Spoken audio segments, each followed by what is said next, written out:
Hello, je fais cette petite vidéo, je n'avais ni prévu ni envie de la faire et je vous explique pourquoi. Je sais que je suis sur le début d'une crise d'angoisse. Je veux filmer justement ce que c'est de promener son chien ou de gérer son angoisse quand on a un chien qui est bien ici.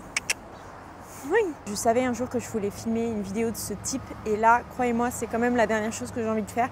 Même si c'est important parce que je sais que je ne suis pas la seule à avoir des crises d'angoisse, à gérer de l'anxiété en général. Donc voilà, c'est aussi un moyen de dire vous n'êtes pas seul, mais en gros ce qui s'est passé ce matin, je me lève, c'est mon jour de repos. J'avais prévu de passer une petite journée tranquille. Mon anxiété est beaucoup liée à la santé.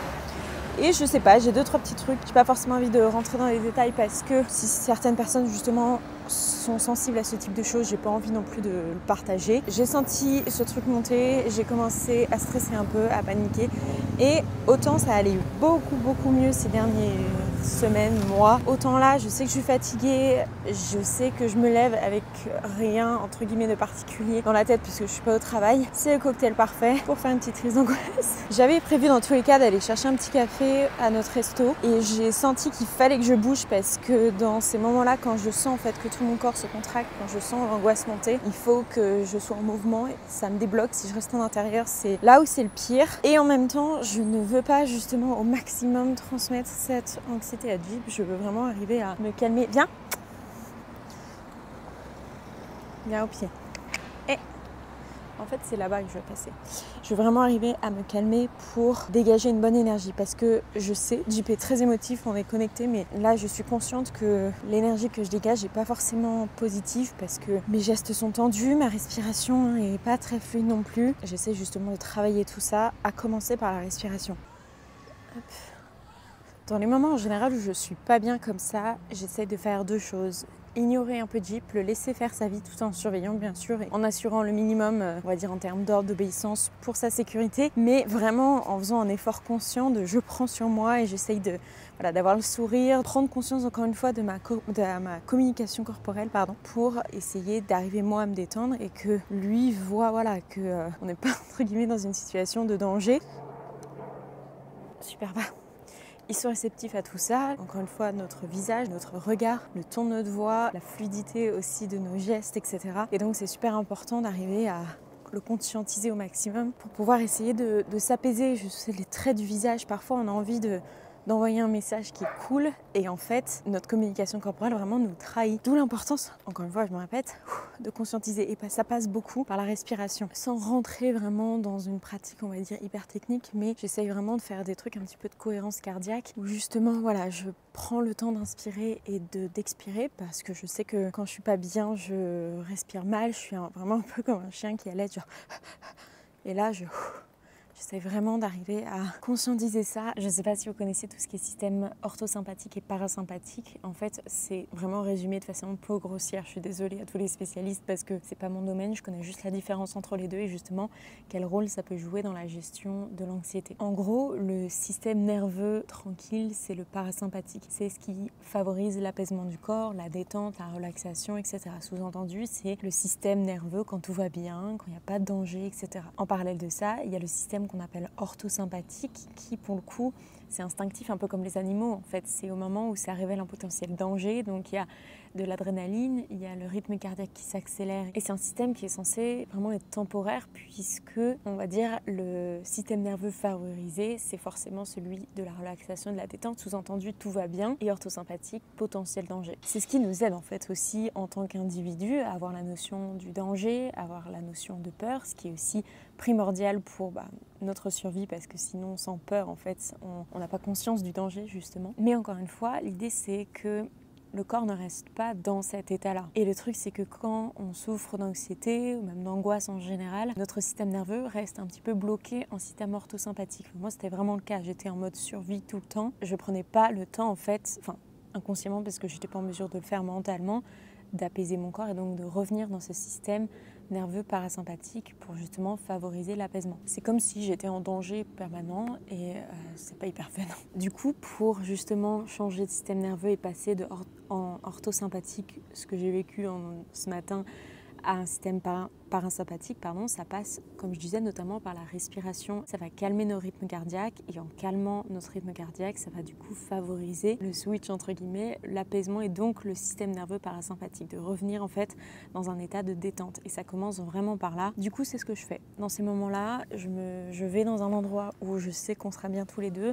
Il aime les bateaux, moi aussi, je sors, je me mets en mouvement, mais dans un rythme qui est tranquille aussi. J'évite justement tous les sports un peu qui accélèrent trop mon rythme cardiaque parce que j'arrive pas à gérer. Je favorise des sports un peu plus de détente et vraiment j'essaie de me concentrer sur mon environnement. Là, je filme en même temps, mais je regarde en fait tout ce qui compose mon environnement. J'observe les différentes couleurs qu'il y a autour de moi, les sons aussi. Ça me permet de me reconnecter en fait au moment présent et de me recentrer aussi. Et comme je disais, dans ces moments-là, j'accorde peu d'attention à Jeep parce que ma priorité numéro 1, c'est de m'apaiser pour être en mesure, encore une fois, d'envoyer le bon message et de rester dans une bonne énergie parce que tout ce dont je viens de parler, ils sont sensibles à ça. Je fais tout ça en même temps que je vous parle et ça va déjà mieux. Maintenant, la deuxième étape vis-à-vis de Jeep, c'est d'arriver à reconnecter, en fait, à rester connecté, mais que dans des moments qui sont positifs. Donc, l'encourager à aller faire des choses que je sais qu'il apprécie, des jeux qu'il apprécie, pour que lui, ça lui donne confiance, ça le change un peu d'énergie et moi aussi.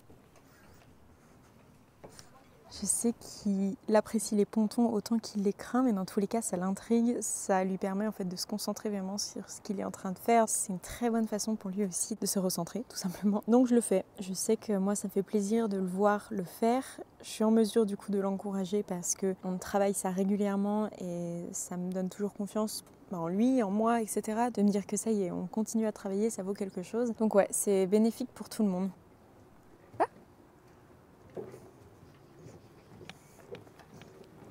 Je n'hésite pas à l'encourager, à le féliciter en me rapprochant au maximum du ton que je peux utiliser d'habitude pour encore une fois lui confirmer que voilà, il n'a pas à s'inquiéter et tout va bien.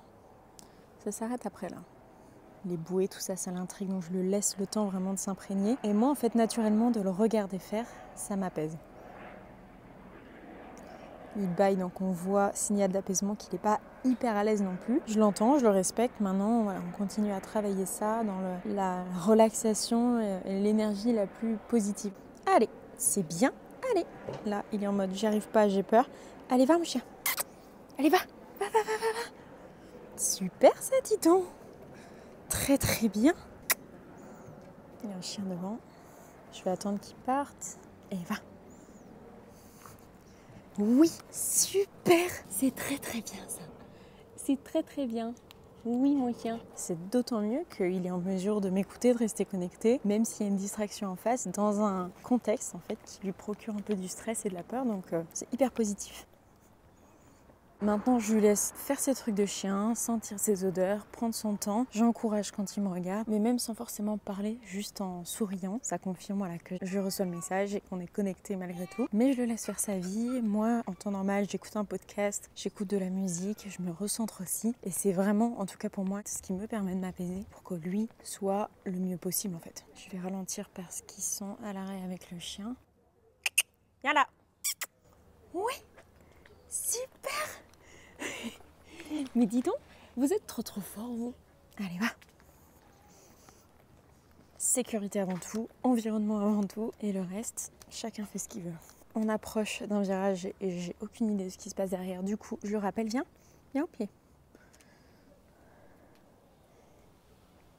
Super ça. Encore une fois, j'utilise une lasso à double bloqueur. Il tire pas, donc je la serre pas. Enfin, je la cale derrière les oreilles en fait. Je pourrais vous montrer un jour si jamais ça vous intéresse, que quand vraiment il y en a besoin. Mais là, en fait, c'est pas du tout le cas du coup. Je la laisse détendue. Mais c'est un peu dans cet exemple, faites ce que je dis, pas ce que je fais. Parce que normalement, c'est pas comme ça qu'il se porte. C'est toujours à adapter en fonction de la situation, la connexion avec votre chien et son niveau d'obéissance aussi.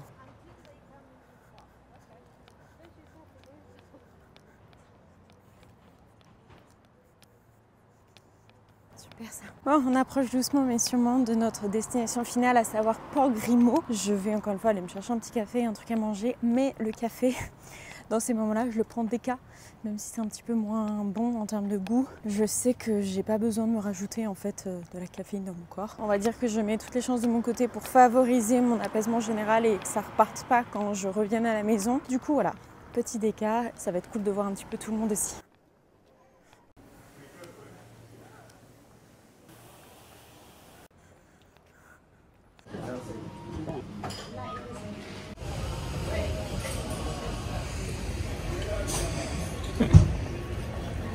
Ces petites tensions là.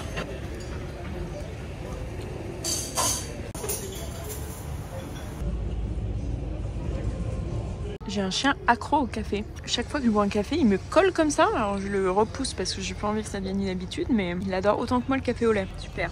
On se retrouve un peu plus tard dans la voiture que j'ai récupérée. Ça m'a fait du bien, cette petite pause. Ça m'a fait du bien de voir du monde et vraiment j'ai pu intercepter entre guillemets cette potentielle crise d'angoisse. Même si avec le temps ça va beaucoup mieux, j'ai vraiment appris à les gérer. C'est-à-dire que un an en arrière, j'aurais vraiment eu l'impression que j'allais mourir dans les 10 minutes. Aujourd'hui, mon corps me donne cette impression.